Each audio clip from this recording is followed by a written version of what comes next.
કે ભાઈ ક્યાંક ને ક્યાંક માય ભાઈના દીકરા છે એ આમની અંદર સંડોવાયેલા છે અને એના દ્વારા જ કૃત્ય કરવામાં આવ્યું છે, તો પોલીસ દ્વારા એમને કેમ પૂછપરછ પણ નથી કરવામાં આવી? સામાન્ય રીતે આપણે ન્યાયતંત્રની વાત કરીએ તો સામાન્ય કોઈનું આપણે નામ લખાવીએ તો પણ છતાં પોલીસ દ્વારા એની પૂછપરછ માટે બોલાવવામાં આવે છે. આમાં ખુદ પીડિત પોતે એવું કહે છે કે ભાઈ એમની અંદર જયરાજભાઈનો જ હાથ છે, છતાં પોલીસ તંત્ર દ્વારા આવું કેમ કરવામાં આવે છે એ અમને ખબર નથી. એટલે અમારે ન્યાયતંત્રને એવી માંગ છે કે ભાઈ આ દેશની અંદર બંધારણ છે એ સર્વવ્યાપી છે અને બંધારણ મુજબ બધાના હક અને અધિકાર છે, અને ન્યાયતંત્ર ઉપર જો આજે આ સમગ્ર ગુજરાતને સમગ્ર દેશને જો ન્યાયતંત્ર ઉપર જો આવું થશે તો અમારે ભરોસો ખરેખર કોની ઉપર કરવો અને કોની ઉપર અમારે ભરોસો અત્યારે કરવો? એમાં કાગળ છે બીજું જવો છે ને એમાં ચાલુ કરી સોશિયલ મીડિયા આપણું મીડિયા સોશિયલ મીડિયા, તો આનો દરેકે હાસો ઉપયોગ કરી અને કોઈ પણ એક ફેસબુકનો ઉપયોગ કરે એટલે એની સાથે મિનિમમ 5000 સભ્યો હોય. હા, તો એક જણો 5000 સભ્યો સુધી મેસેજ મોકલી શકે. તો બધાએ હાસો ઉપયોગ કરવાનો છે જેથી કરીને લોકો જાગૃત થાય. જો આ સોશિયલ મીડિયા ન હોત તો આ ઘટના ત્યાં દબાઈ ગઈ હોત. હા, બરોબર છે. સહી કરવાની બાકી હોય આ સેટ આવજો ભાઈ. એટલે હવે જાગૃત થવાનો સમય આવ્યો છે. જ્યારથી મશીન આવ્યું છે ઈવીએમ મશીન ત્યાં સુધી તમારા મતની કિંમત હતી, મશીન આવ્યું પછી તમારા મતની કોઈ કિંમત રહી નથી, સમજી લેજો. જો તમારા મતની કિંમત હોત ને તો આનો ન્યાય જલ્દી મળી ગયો હોત. એટલે હવે જાગવાનો સમય આવી ગયો છે. આપણને ભરમાવવામાં આવ્યા છે, સમજી લેજો કે આપણને ઊંધી દિશા પકડાવી છે. સંવિધાન અમલ થયો આજ 78 વર્ષ થયા. કેટલા? 78 વર્ષ થયા. આપણને જે આઝાદી મળી છે એની અંદર આપણને હક અધિકાર મળ્યા છે, આપણને સ્વતંત્રતા મળી છે.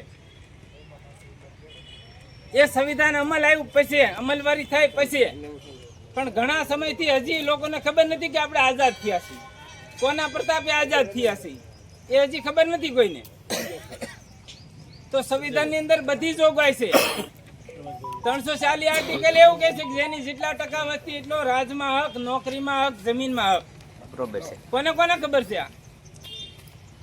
એટલે હવે જાગૃત થવાનો સમય આવી ગયો છે. વધારે કઈ નહીં કહેતા, આ વાત ખાસ અમલમાં લેજો. ફાઇનલ તમે જોઈ શકો છો ટૂંક સમયમાં આપણે નીકળવાનું છે આવેદન પત્ર દેવા માટે. તમે જોઈ શકો છો કે આજે અમારો સમાજ છે એ એક થઈ શક્યો છે.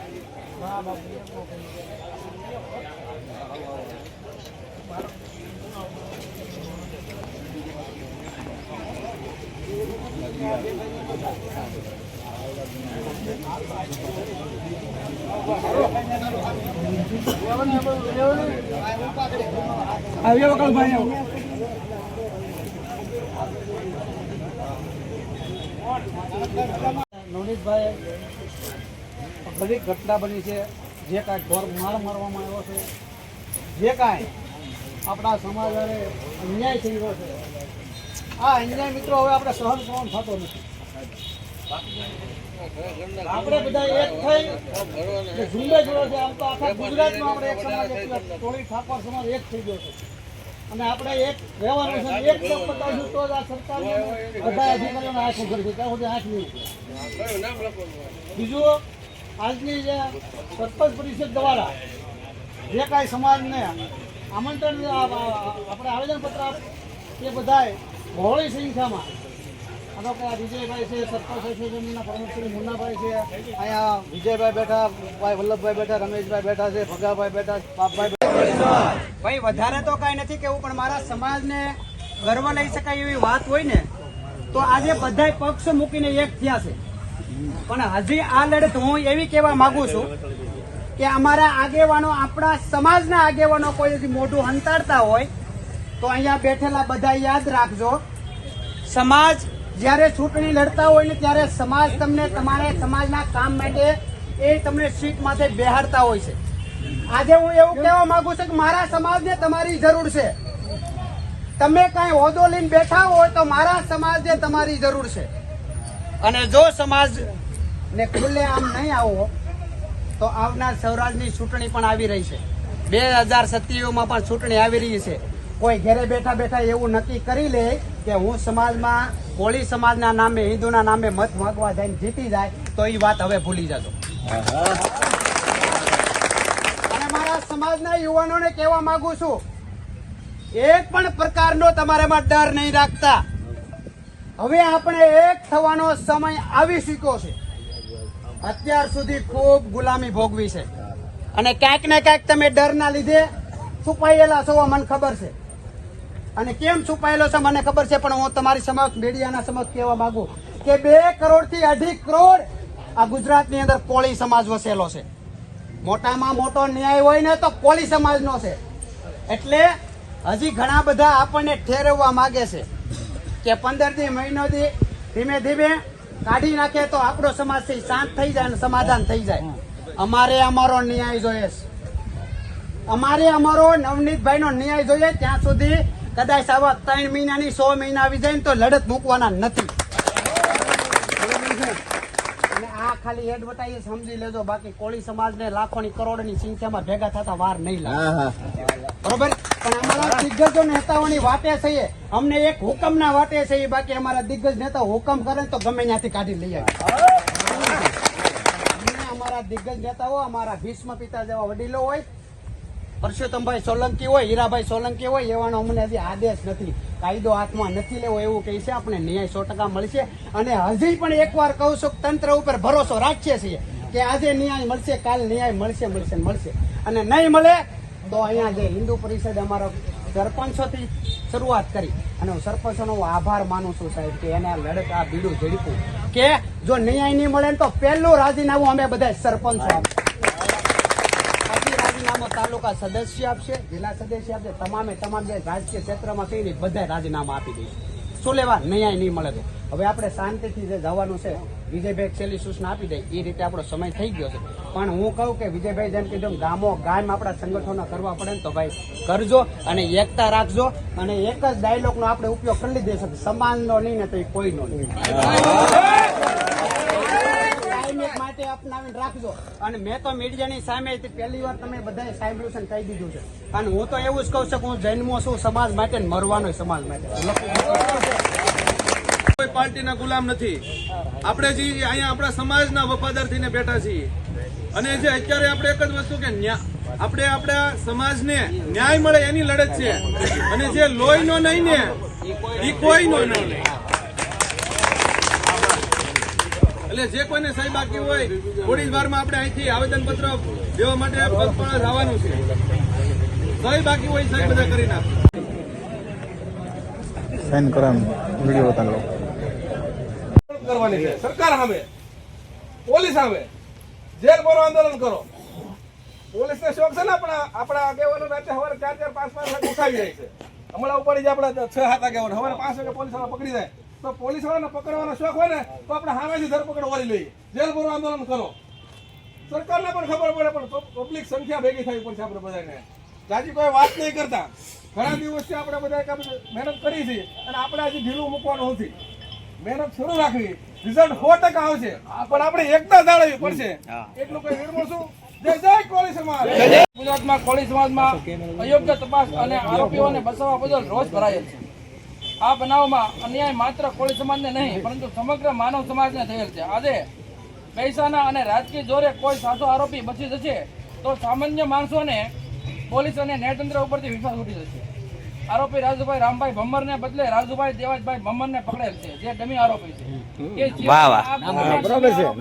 કરવામાં આવેલ છે. આ બાબતે યોગ્ય તપાસ માટે ગુજરાતભરમાં અનેક આવેદનો અને રજૂઆતો અને મુખ્યમંત્રી, ગૃહમંત્રી સુધી આરોપીઓની સરવણ રાખી લઈ તો કા મીડિયાવાળાને હારે જોડે તો રાખી લઈ તો. લગભગ તમે જોઈ શકો છો કે અમારા સમાજનો કેટલા પરિવારો મોવા તાલુકામાં જોડાઈ શકે છે. અને તમે જ્યાં સુધી જોઈ શકો ને ત્યાં સુધી આવડી લાઈન છે.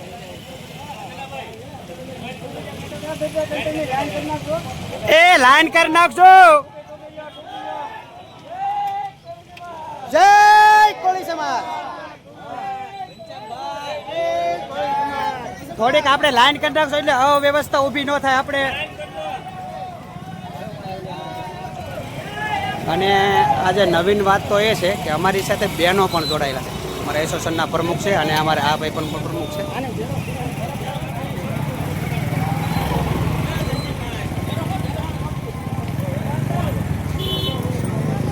ખાસ કરીને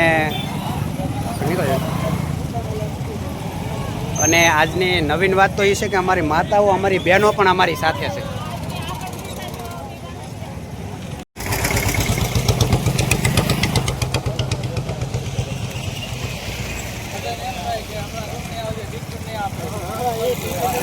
બસ ઈ જ ડર છે ઈ જ.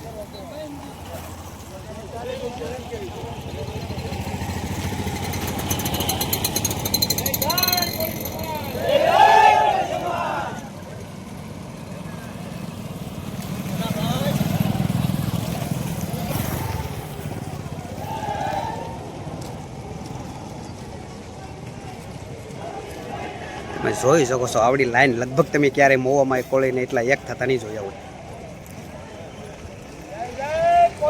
જય જય કોળી સમાજ.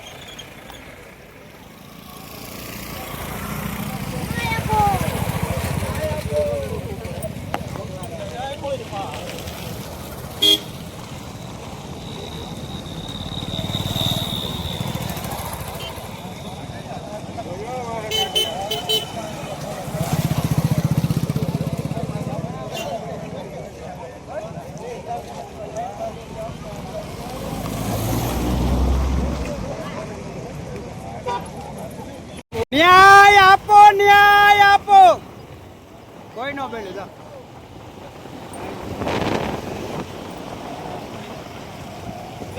ન્યાય આપો, ન્યાય આપો.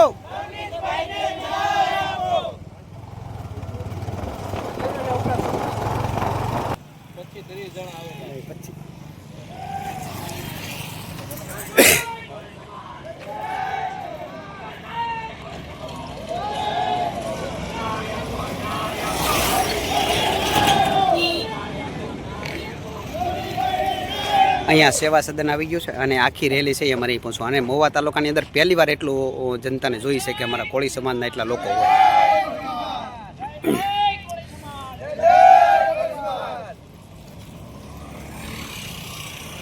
આપણે આશા રાખીએ કે જલ્દી ન્યાય મળે અને જો ન્યાય ન મળે તો આપણે આવતા સમયમાં આપણે કોઈ પણ આંદોલન કરશું અને ગાંધી હિંસા માર્ગે આંદોલન કરીશું એવું અને જરૂર પડશે તો બધા પાર્ટીમાંથી રાજીનામા આપ્યું અને સરપંચ પણ રાજીનામા આપશે જરૂર પડે તો.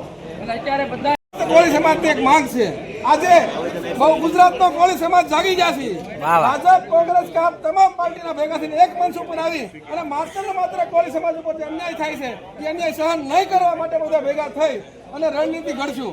આગામી દિવસોમાં 3 દિવસમાં જો આનો કોઈ નિવારણ નહીં આવે તો અમારા જે સરપંચના આગેવાને જે કીધું પ્રમુખે આગામી દિવસોમાં ધરણા કરવામાં આવશે, જેલ ભરો આંદોલન કરવામાં આવશે.